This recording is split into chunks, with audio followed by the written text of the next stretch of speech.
Orion TV. This is Connie Miller from Oxford Community Television, and I'm sitting here with my husband, who is the Communications and Grants Manager, CJ Carnacchio.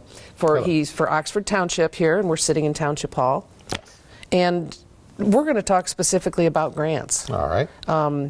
You have a great deal of experience in writing and such, but grants are completely different. Mm-hmm. So what is your process for finding a grant, for presenting it, pursuing it? Because they're all different. Mm-hmm. Well, basically, I mean, oftentimes people will come to me with a need in the township, and I'll search out available funding sources. Or sometimes we get information, or I'll find information on available funding, and I'll see if we have a need to pursue it. You know, and so you don't just go looking for loose money. You're very specific. No, it's all about meeting a need. I mean, there's money out there, but do you fit the criteria? Do you have a need for it? You know, I try to match the needs in our community. If we need a safety path, I look for funding for that. If we need to put smoke alarms in people's houses for free, I'll do that. We needed a farmers market in Oxford for years. We've needed one, and I found a $100,000 grant through Oakland County Parks and Recreation last year for that. So to me, it's all about identifying needs and then identifying the funding to pursue to meet those needs. And oftentimes, you know, if I submit a grant and I don't get it, I will keep that information on file and I'll look for another funding source. I don't just give up and say, well, we didn't get it, so I move on. Well, and each one, I would imagine, from what you told me, is different in the questions they're asking, what kind of narrative they want. Mm-hmm. You take it one step further. You follow their instructions mm-hmm. and their outline, but you create a story and you draw mm-hmm. the community into it. You give examples. You even include photographs very often. Well, my background, 20 years as a journalist, the editor of the Oxford Leader. I brought those skills into my grant writing. I mean, to me, being a good grant writing, just as being a good a good journalist, is all about being thorough in your research, being very detailed oriented, being a good writer, a solid writer, and being able to tell a story and draw readers in with what you're writing, and draw readers in with your photos. Mm-hmm. And I've been fortunate. Some grants are just a straight online application where it's all text and you fill in the boxes, but there are other grants where you get to write a broader narrative, and those have been where I've included photos, and I've had a lot of feedback from the people I've done that with, that they appreciate the photos because it helps tell the story, it helps people visualize. I always think the combination, just like with a news article, the combination of words and photos is the best way to tell a story, and when you can use those effectively together to draw the reader in, that's a benefit. It gets people to read a newspaper, and it also gets you grants, because the grant writer, or the people who read and judge grants, they respond to good storytelling and solid research, and that's what I try to provide. Now, would other people that don't have your background in journalism and photography, they wouldn't necessarily have that, be able to put it together the way you do. Would you recommend that if someone's pursuing a career in grant writing, that they take some journalism classes, take some photography classes? Yeah, definitely, because journalism, again, it's about research, it's about writing, it's about interviewing people and asking questions. And yeah, I think the best grant writers are journalists, frankly, just not only based on my experience, but based on some other people I know.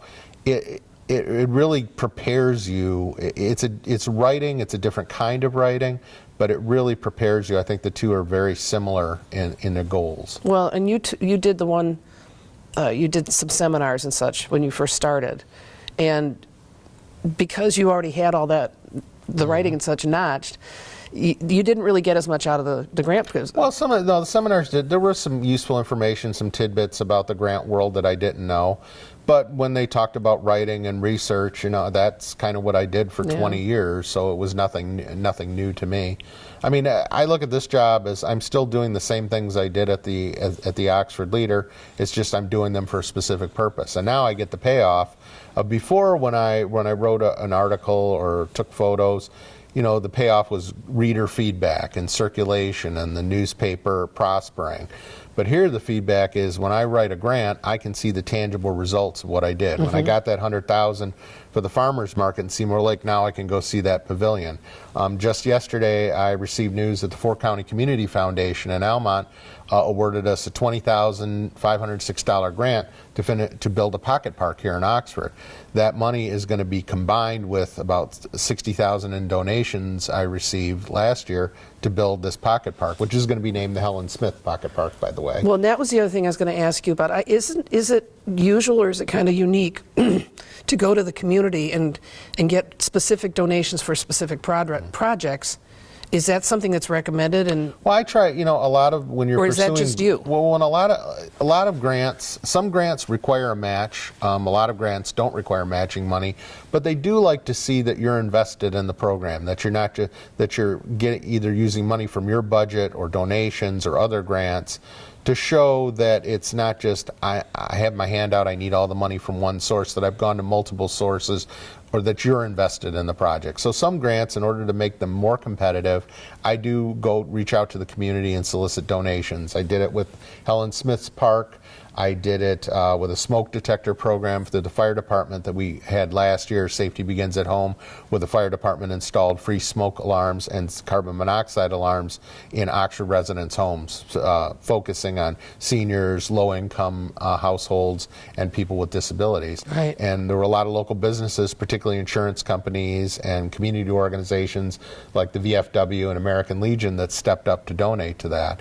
And I think the people who judge the grants, they respond to that. They see, well, you have money from other sources, you and or your community are invested in this project, and I think oftentimes they're more willing to award money to those projects that shows your community is invested in it. Yeah, well, that makes sense. I kind of thought, obviously I don't know much about what grant writing, I kind of thought that was unique to you because sometimes you do that and sometimes you don't, but that makes sense. In some you need that involvement. And of course, you're very specific when you ask people. You don't just scattershot out in the community and ask. You're very specific to the project. With the smoke alarms, I knew right away to go to the local insurance companies in town. They were the first ones, and they were very generous, and I greatly appreciate them. And then I moved on to some of the community organizations that I know are focused on helping people, particularly our more vulnerable citizens and our at-risk people.